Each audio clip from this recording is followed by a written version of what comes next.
Ajitesh sir अपने YouTube channel Ajitesh sir reasoning class में आपके बीच आया हूं। आज मैं कैलेंडर का कुछ बेसिक पॉइंट आपके बीच डिस्कस करने चाह रहा हूं ताकि नए ऐसे स्टूडेंट जिनको इनका कॉन्सेप्ट क्लियर ना हो वो बेसिक पॉइंट को पकड़ सके। सबसे पहले सभी लोग जानते हैं कि एक दिन में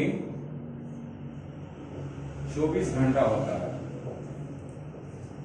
और इसी हिसाब से शो करना है ना कि 7 दिन का एक सप्ताह होता है, एक सप्ताह, और 12 महीना में 365 और 366 दिन होते हैं, पर हमें देखना है कि कब होते हैं। जब साधारण वर्ष, कौन सा वर्ष? साधारण वर्ष हो तो 365 दिन हो गए। साधारण वर्ष में 52 सप्ताह एक दिन होता है। जो 4 से पूरी तरह भाग न लगे उसे हम साधारण वर्ष कहते हैं। उसी तरह से 366 दिन मतलब कि लीप वर्ष, 52 सप्ताह 2 दिन। एक दिन कहने का मतलब ये हो गया विषम दिन।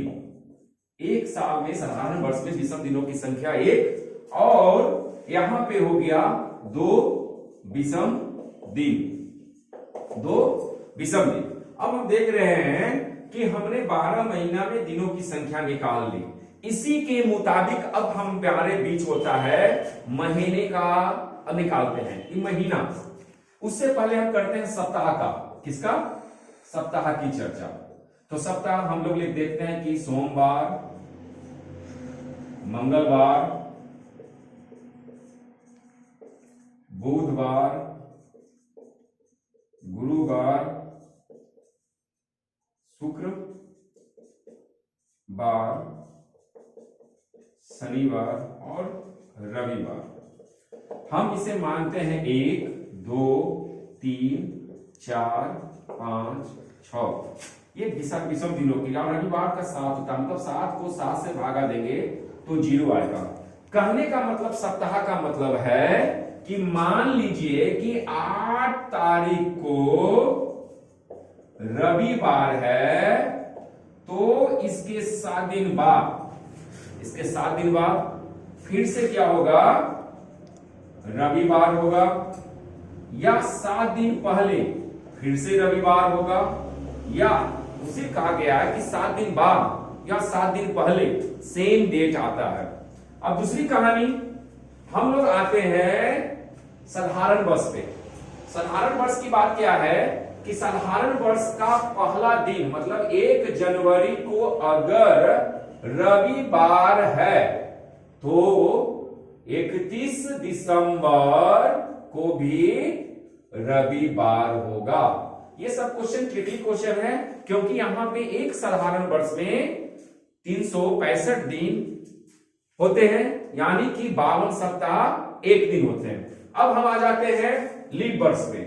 जो 4 से पूरी तरह से भाग लग जाए उसे क्या कहते हैं? लीप वर्ष। लीप वर्ष में क्या होता है कि 1 जनवरी को अगर रविवार है, 1 जनवरी को अगर रविवार है तो 31 दिसंबर को सोमवार होगा।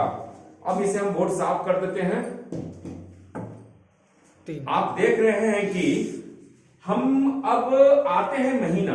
महीने का कोड निकालना है तो हम जानते हैं कि 12 महीने में 7 महीना जो 31 दिन का होता है, 4 महीना 30 दिन का होता है, और 1 महीना जो फरवरी मंथ होता है वो 28 या 29 दिन का होता है। वो साधारण वर्ष और लीप वर्ष के मुताबिक होता है। हम आते हैं देखते हैं जैसे कि महीना 31 दिन का, जनवरी, मार्च, मई, जुलाई, अक्टूबर और दिसंबर, ये कितना होता है?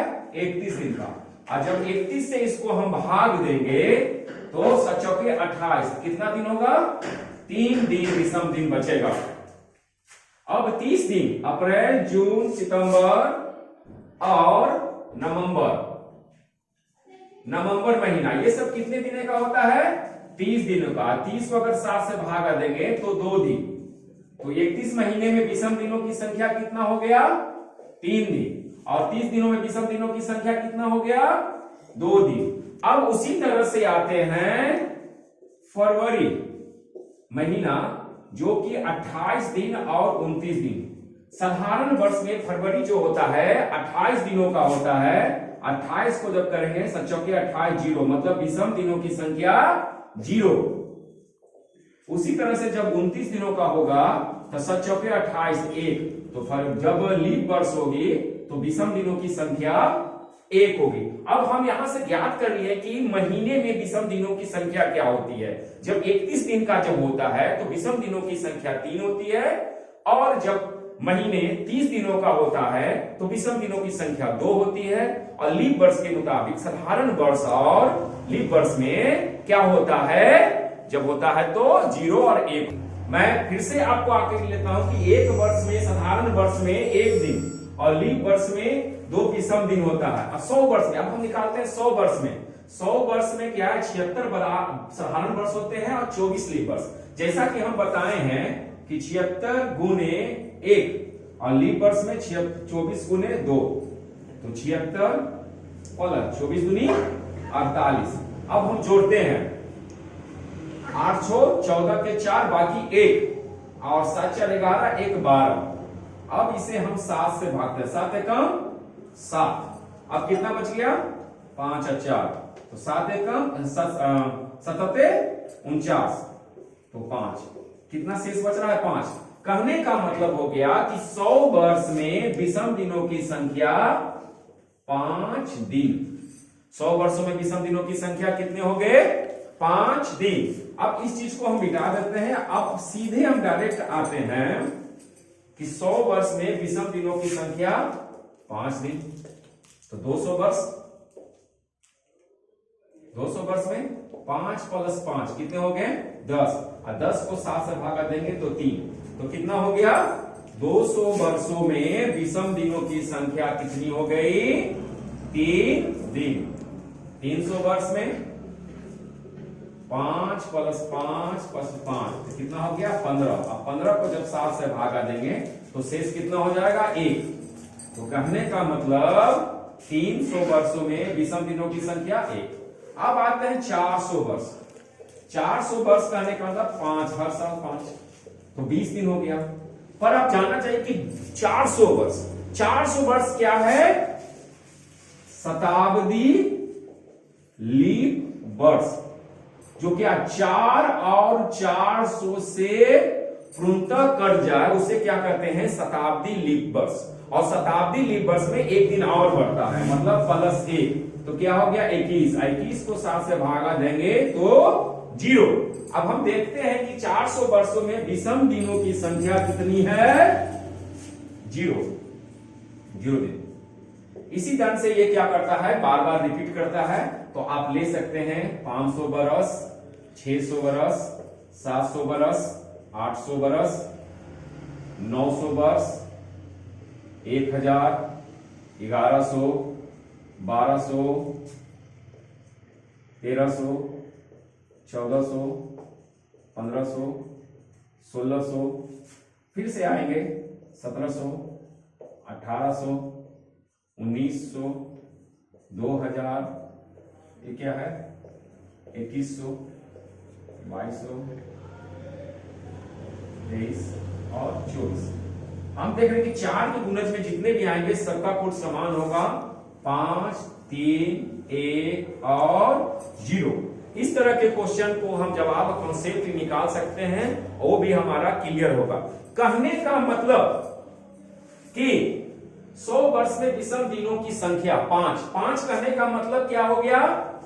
100 वर्ष में 5 कहने का मतलब कितना दिन हो गया? 5 हो गया आपको शुक्रवार।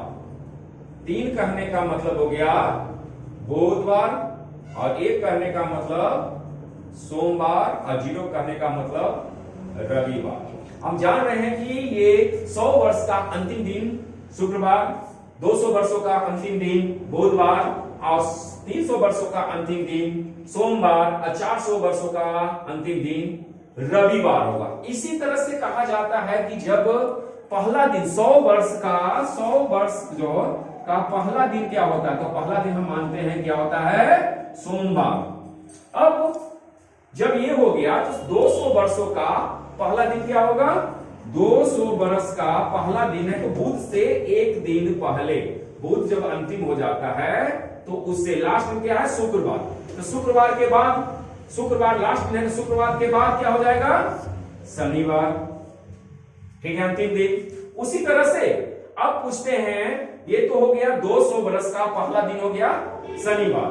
अब कहता है कि 300 वर्षों का पहला दिन क्या होता है, 200 वर्ष का अंतिम दिन बुधवार है, तो 300 वर्ष का पहला दिन क्या हो जाएगा, 310 का पहला दिन हो जाएगा। जब यहां पे ये है, ये बुधवार है, तो अगला दिन क्या हो जाएगा, बुधवार के एक दिन आगे क्या हो जाएगा, गुरुवार। अब 400 वर्ष का पहला दिन जब ये क्या है, सोमवार, तो ये क्या हो जाएगा, मंगलवार। ये कॉन्सेप्ट आपको क्लियर रखना चाहिए और करते रहना चाहिए, आप कॉन्सेप्ट क्लियर रहेगा। इसी दरमियान में आपको एक चीज जो है बहुत इजीली है, साधारण वर्ष। साधारण वर्ष के वो महीने जिनके प्रथम दिन समान होते हैं, मतलब बराबर होते हैं। जैसे साधारण जनवरी महीने का प्रथम दिन और अक्टूबर महीने का प्रथम दिन बराबर होगा, फरवरी महीने और मार्च महीने और नवंबर महीने के प्रथम दिन बराबर होंगे, और अप्रैल और जुलाई महीने के प्रथम दिन बराबर होंगे, और सितंबर और दिसंबर महीने के प्रथम दिन बराबर। उसी तरह से लीप वर्ष में जिनके प्रथम दिन क्या होते हैं, समान होते हैं, जनवरी, अप्रैल, जुलाई, ये तो तीनों महीना जिनके प्रथम दिन समान होते हैं। मार्च, नवंबर और सितंबर और दिसंबर।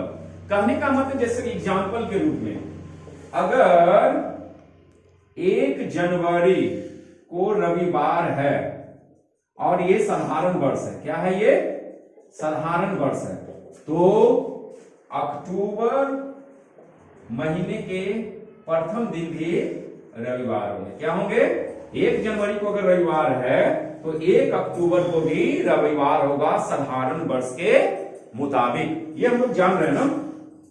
अब सिंपल सी चर्चा करना चाहते हैं। आप लोग कभी कभी देखते हैं कि 1 जनवरी को रविवार है, तो 31 जनवरी को क्या होगा। हमने बताया था कि हर 7 दिन बाद सेम डेट आता है, तो 1 जनवरी रविवार है, तो उस महीने सचौके 28 जोड़ देंगे तो 29 जनवरी को रविवार होगा। जब 29 जनवरी को रविवार है तो 30 को क्या हो जाएगा, सोमवार, और 31 जनवरी को क्या हो जाएगा, मंगलवार। और इस महीने 5 रविवार होंगे। कितने होंगे, रविवार। ये आपके बेसिक कॉन्सेप्ट हमने कैलेंडर पे दिया है। हमें लगता है कि आपके लिए हेल्पफुल होगा। मेरे चैनल को सब्सक्राइब करें, लाइक करें, कमेंट करें और ज्यादा लोगों के बीच फैलाएं।